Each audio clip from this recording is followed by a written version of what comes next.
before we start. Hi everybody, my name's Lucy Dargahi. I'm the Communications Officer for the committee. Just a few housekeeping rules before I hand over to the Chair, Damian Collins. I'd ask if you could keep yourself on mute when you're not speaking.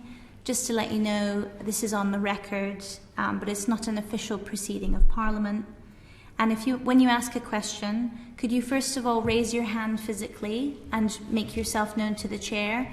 If you don't feel like you're getting through, do send me an email. You've all got my email details on the invite of the press conference invite.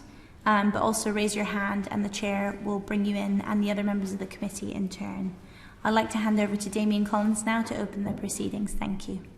Thank you very much, Lucy, and thank you for joining us on the call today. Along with myself, we have several members of the committee, Lord Knight, Lord Clement Jones, Suzanne Webb MP, Dean Russell MP, Baroness Kidron, Darren Jones MP and Debbie Abrahams MP as well as some of the committee staff you will see on the call.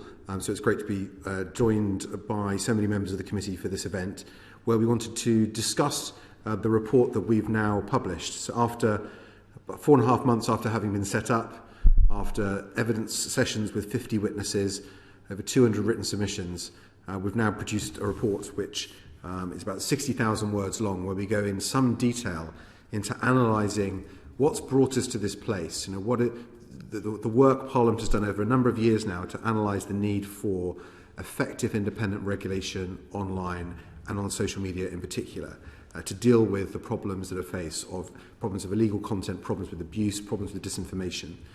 In this report, we've sort of set out the problems. We're very mindful, and at the very beginning we wanted to hear from victims, people who have suffered as a consequence of the lack of regulation on social media. And it is their thoughts and it is their requests to the committee that have been central in our minds throughout this entire process. How do we give redress to people who are not getting it online? How do we make sure that what's illegal offline is regulated effectively online, and that the companies are held to account for the decisions they take? We were fortunate during the course of our proceedings to hear from Frances Haugen, the Facebook whistleblower. She was able to provide substantial insights and ideas based on her experience of working in the heart of a company like Facebook, understanding the way its systems work, understanding the decisions the company takes all the time over user engagement and user safety, and whether it gets those decisions right or not, and to share with us and the world the sorts of insights and information and research that comes from within those companies that gives some context and understanding to the decisions the executives of those companies make. Information, again, that we're not normally privy to. So it was very useful to be able to hear from her.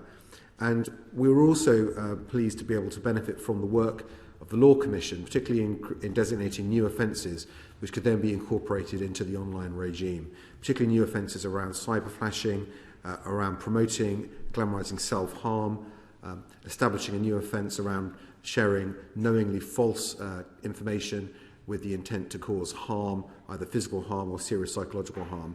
These are all very significant new offences and make it possible to create a much more robust regulatory regime. Our basic principle has been to create a regime where the regulator sets the codes of practice that are mandatory, that have to be followed by the tech companies. Through that, and those offences be based on those codes of practice be based on existing offences in law. So in that way, we're saying that it is our laws that should be applied online. The regulator has the power to do it, and therefore the safety regime that exists in law in the UK for internet users and the use of social media companies and other regulated services is based on UK law, but rather than being based on terms and conditions that are written in California. So that's been our sort of guiding principle that runs through the report. I and the committee will be happy to take any comments and questions you have about the report, either in general or in specific detail. And perhaps we could take those questions, and then if there are any other comments any other members of the committee would like to make that we've not had the chance to address in the Q&A, then we could do so at the end as well. But I have a notice of one question, so I'll call Dan Milmo from The Guardian first. But if other people can indicate when they'd like to ask a question, we will bring you into the conversation. Thank you. Dan. Hi, everyone. Just a very quick one on Tech UK. They've just released a statement this morning saying that there is a risk that taken together, these proposals could amount to a requirement for general monitoring of user behaviour with a negative impact on individual fundamental rights. Do you have any comment on that? Well, we've got to remember there is mass surveillance of user behaviour at the moment, and it's done in order to gather data to run advertising on the platforms.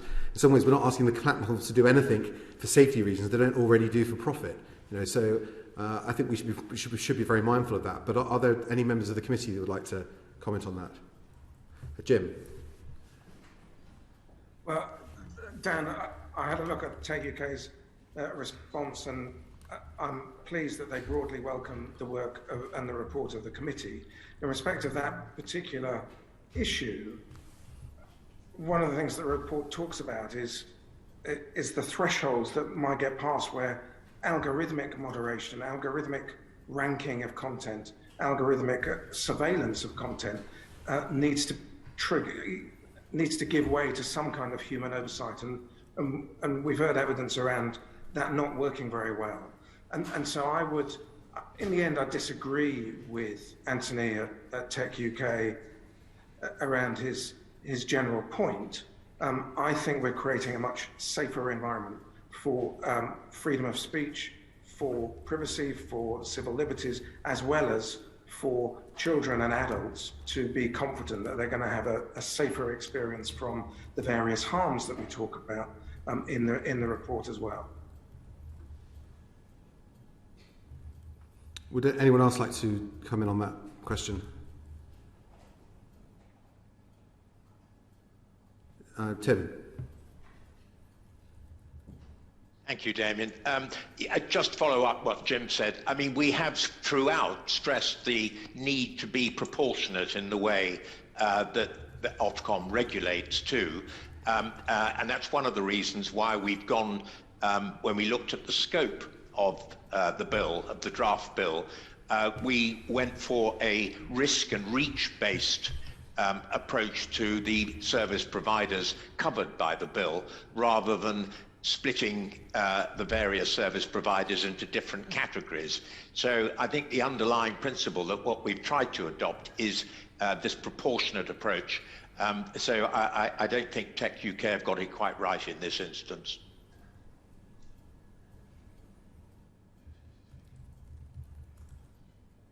Great. Any other member of the committee who'd like to comment on that question? Debbie. Yeah, I agree with all the comments that have been made, and then just to point out that the committee did recommend that as part of the objectives for the bill, on the face of the bill, the priority around protecting freedom of expression should be included within the objectives of the bill.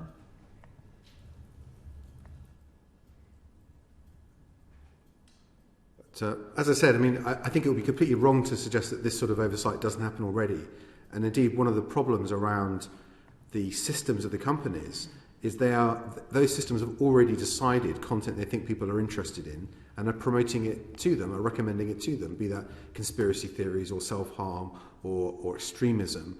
And we've heard throughout the inquiry evidence about how the systems of the companies and their algorithms promote and select that content. So they've already gathered the information, they already think they know what people are interested in, and they're using it to hold their engagement for longer.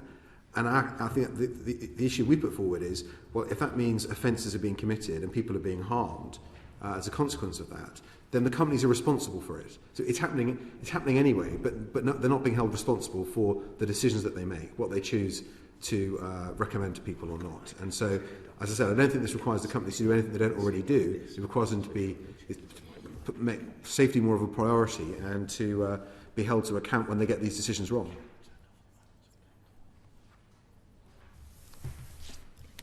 I wonder if I could bring up the next question. That's Mike Wright.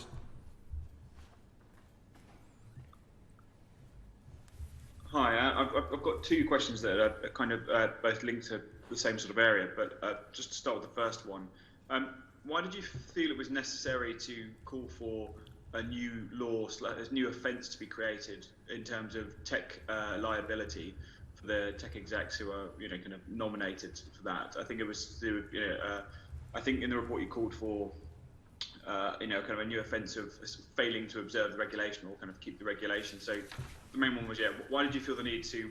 There's already talk about liability in the bill. Why do you feel the need for a separate offence or kind of a hardening up of that? Thank you. Any member of the committee like to go first on that? Darren.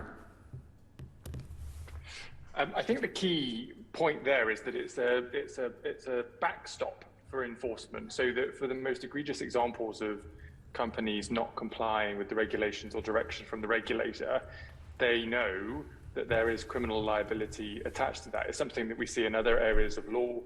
For example, under data protection regulations, there has to be an officer that reports at board level on these issues so that they're taken seriously. And we have seen in recent weeks companies not complying with directions from regulators in the UK, and the CMA had to issue Facebook with a very significant financial penalty recently for not complying with their directions on the acquisition of Giphy. And the key point then is that you can't then just price in the cost of non-compliance. If you're a very wealthy large business and you can just pay the fine in order to not comply, that is not sufficient. And so we wanted to make it clear that in the most egregious of examples, that there would be a criminal liability as a backstop.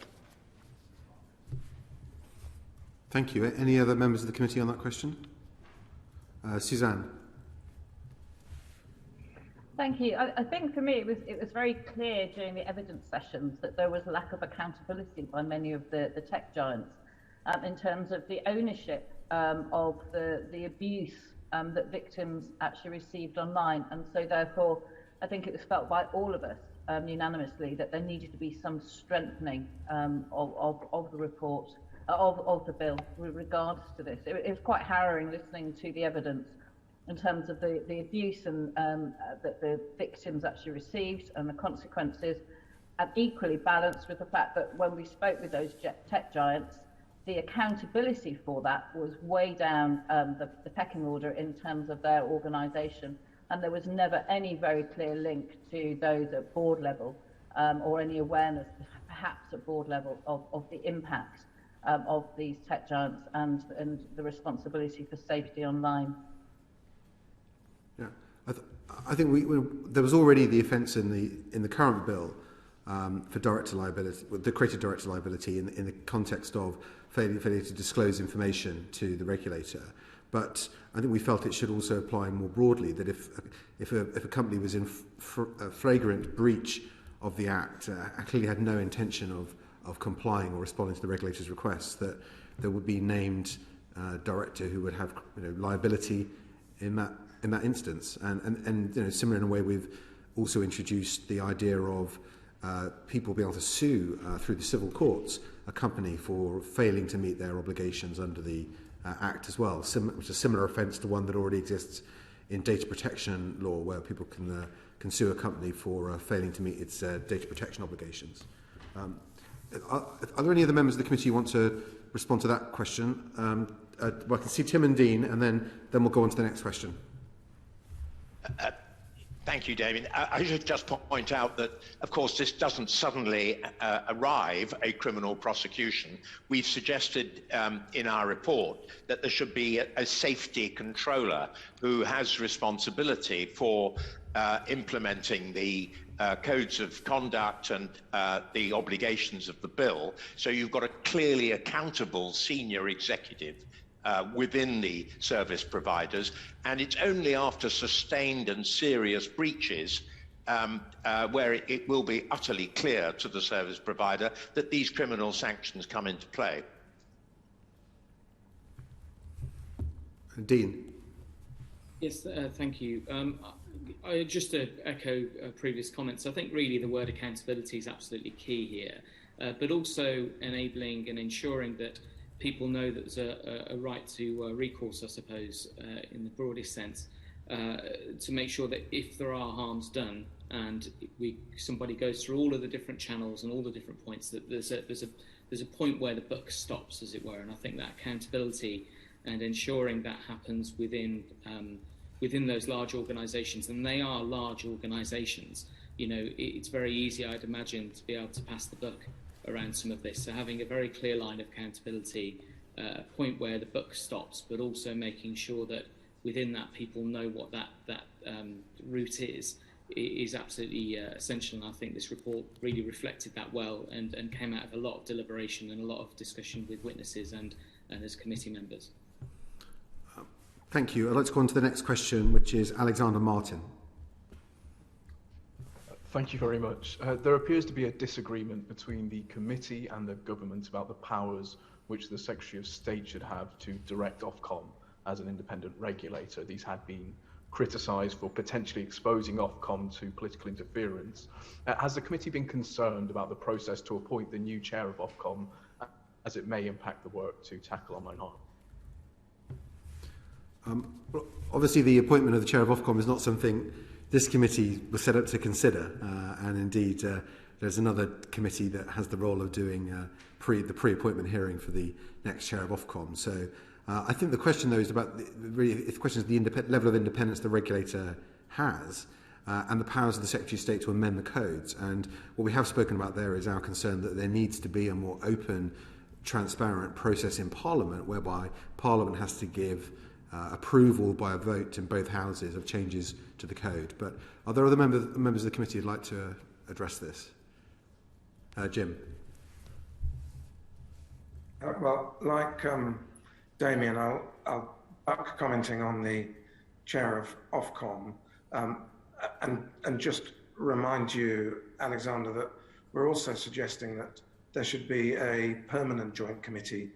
Not because we all want jobs for life, there's enough of that in Parliament, but because we believe that this is a fast-moving environment, that Parliament needs to amass the expertise and the experience around regulating this and use that to both express the will of Parliament on a cross-party, cross-house basis, but use that to help guide the Secretary of State in the use of the Secretary of State powers, so that there is, in a way, there is that expert voice for Parliament in exerting its role in influencing and scrutinising the work of the executive. Just to be clear as well, that when Jim was referring to jobs for life, that was very much a House of Lords perspective on the way Parliament. Dean. Just to build on the previous point really around the idea of joint committee, I think the important thing here is to note is that we understand that technology moves and shifts very quickly, and even during the proceedings, obviously Facebook announced the metaverse, and so I think the role of that joint committee over time would be to make sure that the principles of the bill stand firm, but also are aware of what's going on in both the real and the virtual world, because what we might know today is social media in 5, 10, 15 years' time may look very, very different. And I think the important part of having an ongoing committee will be to make sure that the technology changes are reflected, but also the principles of the bill around putting online safety at the heart of everything is absolutely crucial and is bedded in for over time, so that as amends happen in that virtual world, that they can still hold strong with what we're trying to achieve for safety. Thank you. If there are no other members who wish to come in on that, I'll take the next question, which is Palmy Olsen, Bloomberg. Hi, thank you. So just a question about how the bill works. My understanding, a big part of how it works is using risk assessments to define levels of harm. Does the bill as it currently stands allow social media companies to set those standards for defining a risk assessment, or does Ofcom set those standards? Because I feel like if Ofcom sets the standards, then it has a little bit more authority with regulating them. But that's something that I haven't been able to figure out yet. Yeah, so any member of the committee want to come in on that first? If not, I'll... Sure, so Ofcom can set the standards for the risk assessments in terms of what it wants information about. And in fact, throughout the process, Ofcom will be almost unique as a regulator in the world in having the power to request information and data from within the company within companies about the operation of their services, and all of that will inform the risk register. the Ofcom is also responding to the company's own platform policy, its own systems and its own policies as well in creating the risk register. And it should be a constructive process of dialogue between the regulator and the companies where areas of risk are identified and hopefully then mitigated. So the risk registers are a really important part of setting the system up, and will be one of the first things Ofcom does is to create the registers. But it's very important in terms of its ongoing work and ongoing monitoring that it's not reliant on the sort of transparency reports we see today, where it is only the companies producing their own reports about their own systems based on their own data and with no context for that information or no ability to get any further information than would be required. So it'd be a very different system of reporting. The codes of practice, though, what's then going to be enforced, the minimum standards of the codes are required by the regulator. So the regulator can say that these are the offences that are within scope. You are required to have policies for mitigating content in these areas and to ensure your systems are not promoting content from these areas as well. So those are very much then mandatory standards that the regulator would set, and the codes of practice would spell out for each offence what the company will be required to do.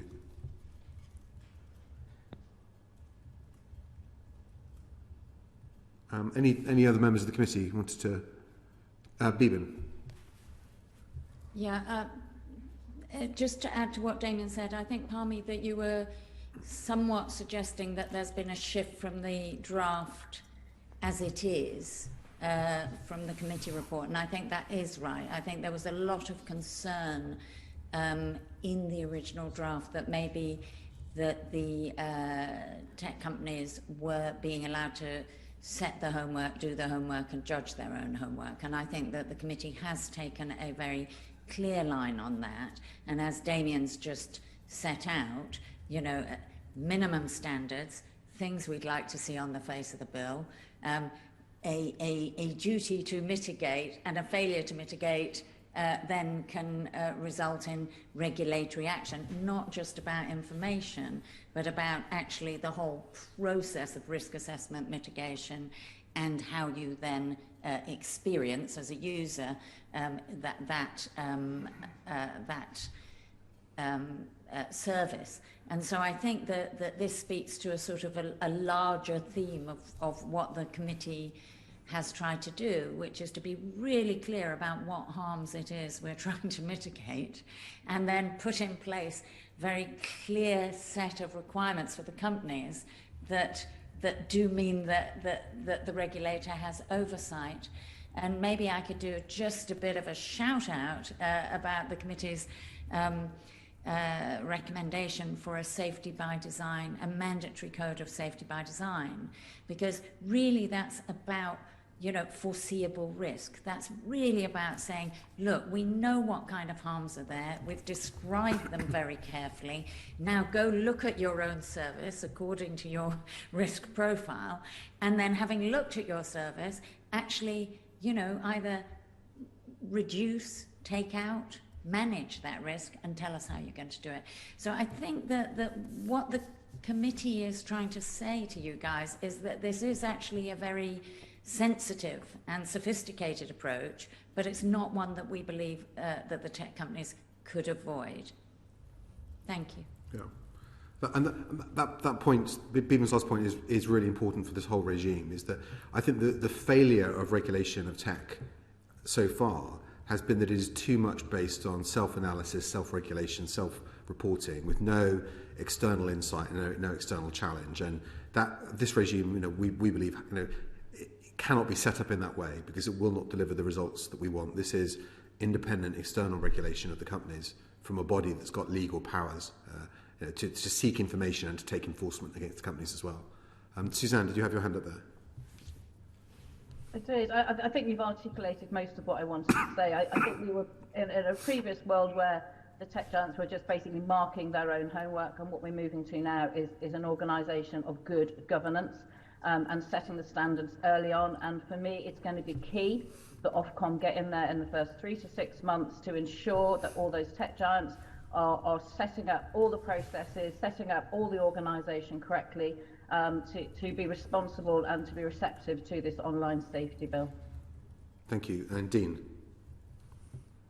I would say as well, I think one of the things that this bill or the report does around the bill is actually give a lot of clarity as well. So it's not anti-tech platforms or anything really. It's about trying to give a clear framework that they can all work to, that their teams can work to make sure that people are kept safe, and especially young people and vulnerable people are kept safe online. And I think at the heart of that, hopefully, those platforms, big and small, will welcome that, because it means that there's an absolute clarity on what's expected, how it will be looked at, how it will be, how the governance models will be in there, and also where the accountability lies. So my hope is off the back of this report, as they go through it over the coming days, they'll actually welcome the recommendations for their own benefit and for societies as well. Thank you. We'll take the next question, which is Lindsay Rogerson from Reuters.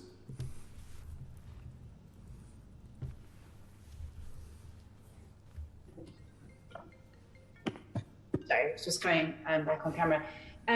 Yes, so I just wanted to, sorry, I should explain, I'm a financial regulation journalist. That's my area. So obviously you have sided with sort of the calls from industry, from consumer groups, etc., to include a definition of financial, to include advertising, paid for advertising in this.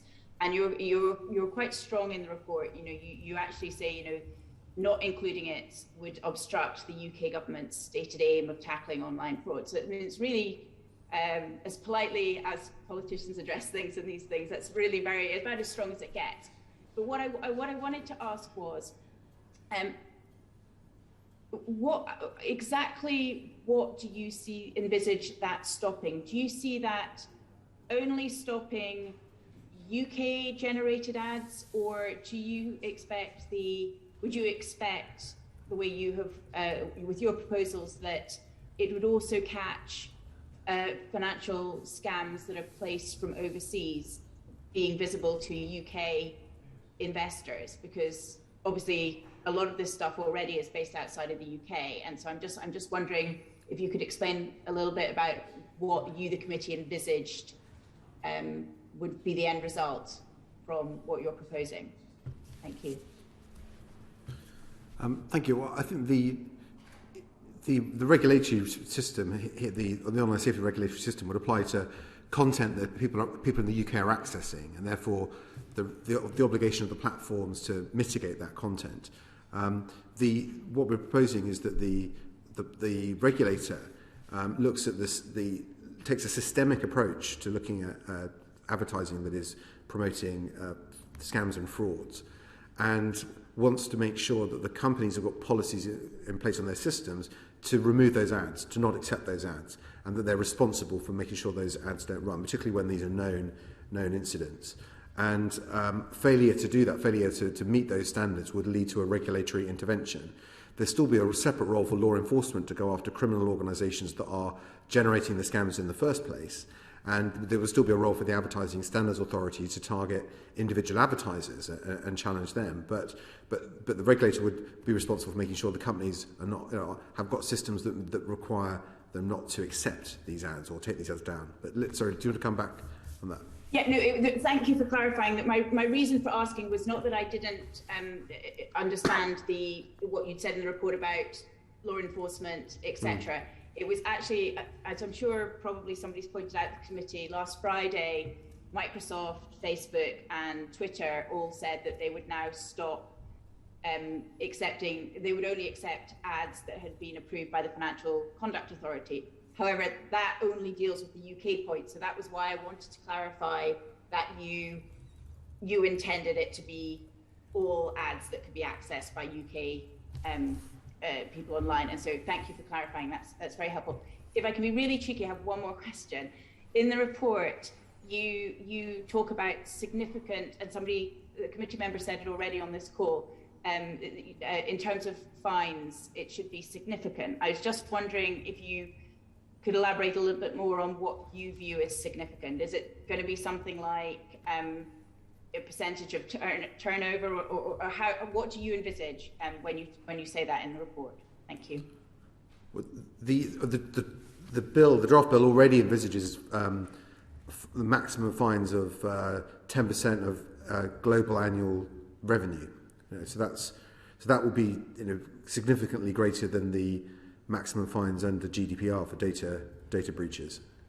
But then obviously you've also then got other things like the criminal liability for an individual director, for a serious and systemic failure on behalf of a company to meet its obligations, and something else which could end up being significant as well, which is opening up the possibility of civil claims against the companies from individual users, so they could sue over a company failing to meet its obligations under the Act through the courts. And we've recommended that route should be open for online safety cases, just as it is currently for data protection cases. Does other members of the committee would like to respond to that or any of the other points that Lindsay's made? Dean.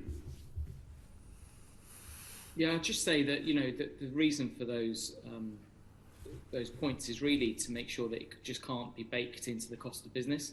So actually, if there is if it does get to that point, that actually it's very clear that there's something that's going to cost and impact the business, whether that's through liability or financially, because otherwise it could just continue and they go, well, actually, we can deal with that fine. So I think it's important, and as was in the original draft bill, a significant figure, because otherwise it could just be counted as, well, we'll just carry on anyway and we'll just bake that into how much we charge for advertising and so on. So I think that's one of the reasons why we want to make sure that this is robust, but also has that really clear accountability throughout. Thank you. If there are no other points on that, I'll call the next question, which is Sam Clark. Hi, yeah, thank you. It seems to me that the report suggests giving a lot of work to Ofcom, powers and responsibilities, but a lot of work as well. I just wanted to ask if you think Ofcom has the resources and the capability to do what you're asking of it, and if it tells you that it doesn't, is there a mechanism for giving it more resources, or is there a plan for that, a plan for review? How do you think Ofcom will be able to approach it? Beeben. I think curiously, Ofcom have said publicly, both to us and more generally, that they do have the resources and that they are very happy with the settlement that they got from government to do this work. I think that as time goes on, they may wish to revisit that. But I think that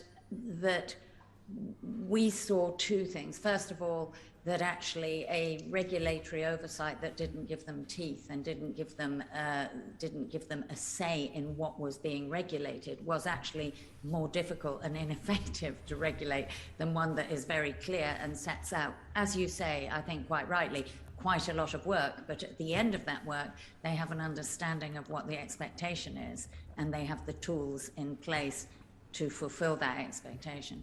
I think the other thing that is sort of a bit underplayed in the public discourse, and government will have to answer to a degree, is with the Law Commission's new offences and us welcoming them, and indeed the Secretary of State welcoming them, how do we ensure that those are properly policed and investigated and so on? Because we have seen in certain areas a failure to chase down existing criminal activity online. So I think there's two parts of it. The regulatory part, which Ofcom is very clear that they have the resources for, and they were given a big settlement. And then the other piece, which is actually, when you report something online, does it get done? Are there any other members who wish to comment on that? Tim.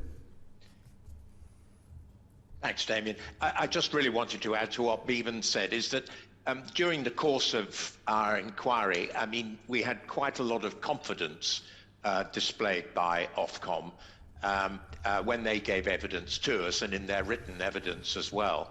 And I think we have given them the tools, as Bevan says. We've made the regime much clearer and much more enforceable.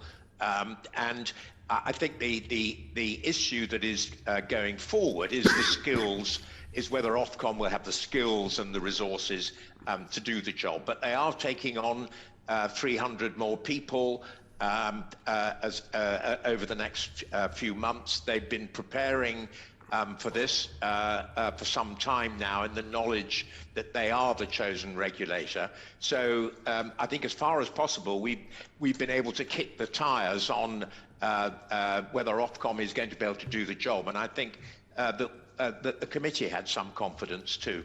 Yeah, absolutely. I think when Ofcom gave evidence to the committee, they seemed satisfied they had the resources and they had, the powers that they needed to deliver this role. And as Tim says, I think what we've tried to do is make the online safety regime stronger, but also a lot clearer, and that should help both the regulator and the companies.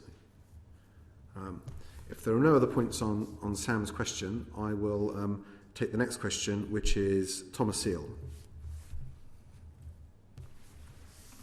Hi there.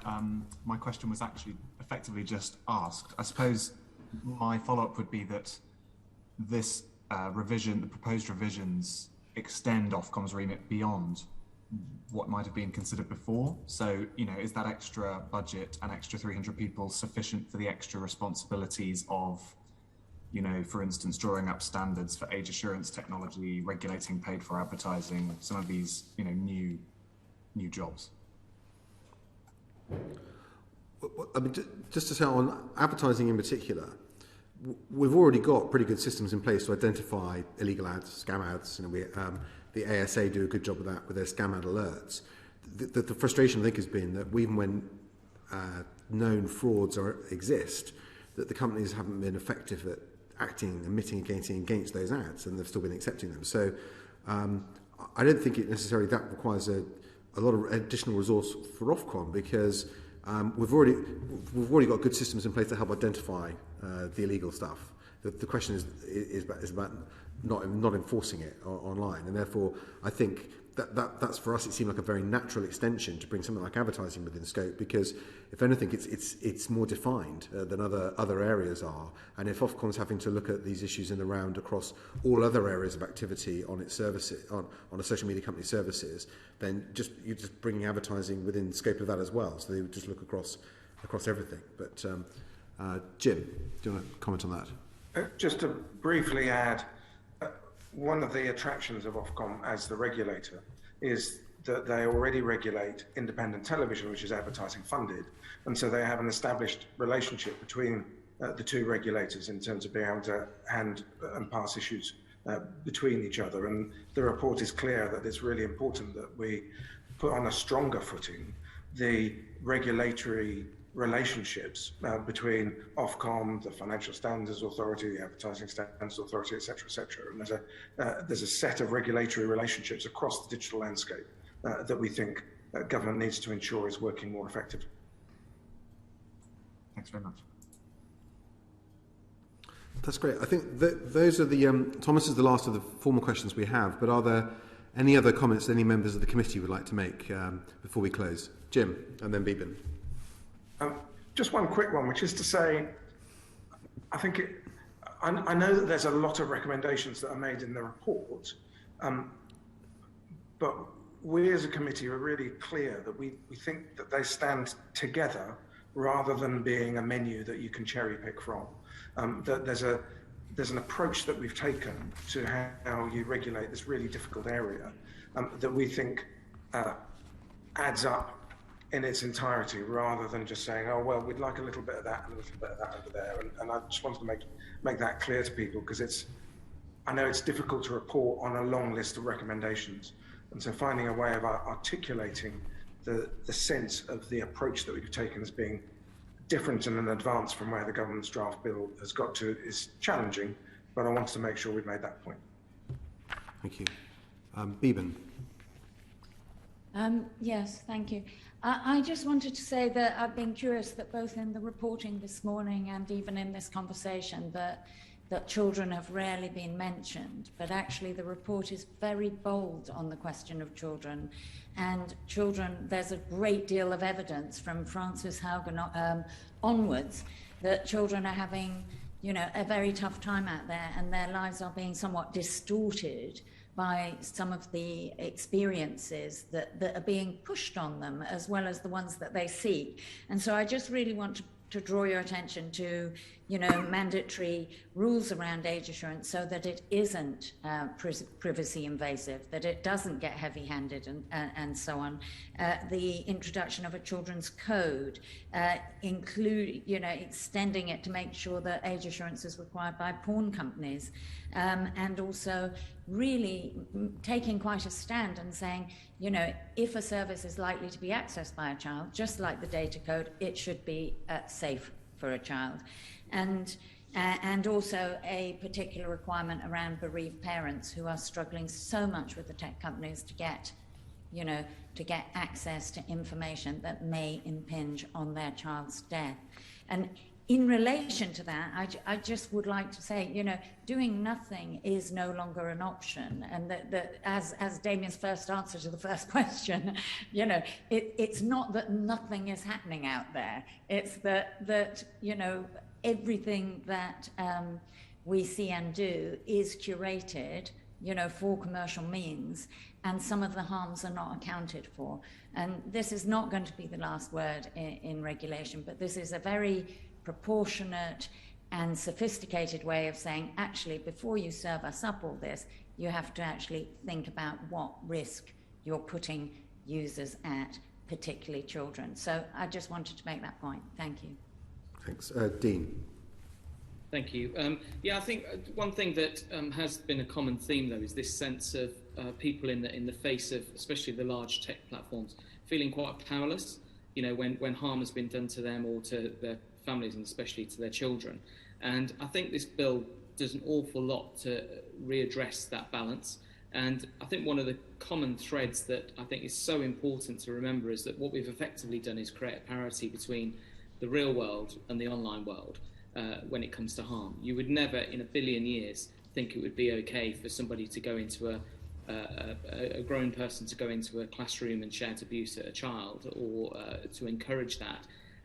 Yet online we had various sets of evidence that had similar things that happen in the online world. So I think the theme for me that comes out of this, to the previous points about it being a package rather than a menu of regulations and rules and so on, is absolutely critical. But it's also about giving people that power back, that sense of accountability, but also a real sense of parity to make sure people don't feel like if they're having problems they can just have the door shut on them, both virtually and in the real world. So hopefully that will come through when you read the report and over the coming weeks and months as it's explored further. Thank you. If there are no other comments from members of the committee, Tim, I can see you've got your hand up now, and then Suzanne. Just a very quick remark, Damian. It's about the robustness of the package relating to freedom of expression. Because the thing that was absolutely central to our considerations was making sure that our regulatory regime stood up to the standard of not inhibiting freedom of expression as regards Article 10 of the European Convention. And the fact that we've tied it to offences now, we're all convinced, gets us through that gateway. And because that's been one of the key considerations for our committee throughout, and we think we've got there with a robust solution to that. So whilst protecting freedom of expression, we're also protecting users from harms online. Suzanne. Thank you. For me, I don't think we should underestimate the importance of this forthcoming bill and the narrative that it's got to be safety over profit, and particularly children's safety, as well as Baroness Kidron has mentioned. And I guess for me, your help in the safe passage of this and ensuring that narrative goes out and all the good stuff and content within the bill would be greatly appreciated. And I think, to ensure this groundbreaking legislation does come into play, and we need everyone on board to support that and put the right narrative out there and actually in the social media, and with your journalistic take on it as well, but to be incredibly supportive and really spell out the importance of profit goes away now. It is basically safety over profit, and we should and children's safety, and we should be sending that narrative out loud and clear. Thank you all very much. I'd like to thank all the members of the committee for joining us for this press conference, and to the members of the media for your questions and for taking part as well. Unless there's any other points anyone wishes to raise, we will call an end to the meeting now. Thank you very much. Oh, sorry, is that a hand up, Jim, or is it just a... That's great. Thank you very much.